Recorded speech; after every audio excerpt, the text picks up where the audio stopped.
Magandang umaga po. Ako po si Alicia Kaylin B. Morello. 6 na taong gulang.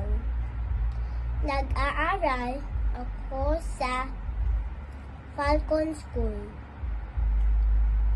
Ang aking guro ay si Teacher Mira. Balang araw, nais kong maging isang artist. Narito ang 5 patinig.